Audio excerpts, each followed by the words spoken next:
Number ఎంత ఇది 29 నమోదైనటువంటి crime number 21/25 అనే ఒక మైనర్ గర్ల్ 15 years గర్ల్ పైన చేసినటువంటి sexual assault atrocities and social మీడియాలో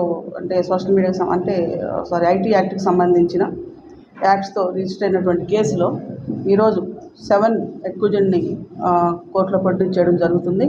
వీరిలో బూడిద రాజేష్, తూమి హేమంత్, చిన్న బాసి కార్తిక్, బాసి సోనప్ప, అంకే ముక్తానంద, బూడిద Rajendra. 1 child with conflict with law ఉన్నారు దీంట్లో. సో చట్టంతో విభజించబడినటువంటి ఒక అబ్బాయి ఉన్నాడు కాబట్టి అతన్ని జేజే బోర్డు ముందు ప్రొడ్యూస్ చేయడం జరుగుతుంది.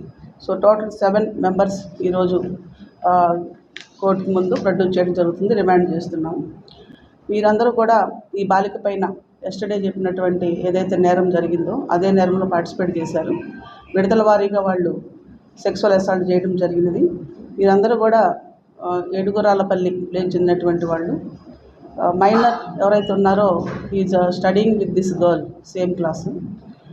So several times they have committed the offence. అలాగే ఈ కేసులో హార్బరింగ్ చేసినటువంటి వాళ్ళని కూడా 4 ముద్దాయిలుగా ఉన్నారు, వాళ్ళని కూడా అరెస్ట్ చేయడం జరుగుతుంది. ఇంకా రిమైనింగ్ అక్యూజ్డ్ ఎవరైతే ఉన్నారో ఇంకొక 4 members వరకు ఉన్నారు, వారిని సర్చ్ టీమ్స్ పెట్టడం జరిగింది. వారిని కూడా త్వరలో అరెస్ట్ చేయడం జరుగుతుంది. మొత్తం ఈ వ్యవహారంలో పోలీస్ ఫస్ట్ నుంచి కూడా ఇన్ఫర్మేషన్ వచ్చిన దగ్గర నుంచి కూడా ట్రాన్స్పరెంట్గా, కమిటెడ్గా, డెడికేటెడ్గా పనిచేయడం జరిగింది. టైం గ్యాప్ కూడా లేకుండా we have worked day and night to trace the accused and also first to trace the victim girl. So దీనిలో కొన్ని మీడియాల్లో పోలీస్ సరిగ్గా యాక్ట్ చేయలేదు అని చెప్పి రావడం జరిగింది. దీనిని ఖండిస్తున్నాం.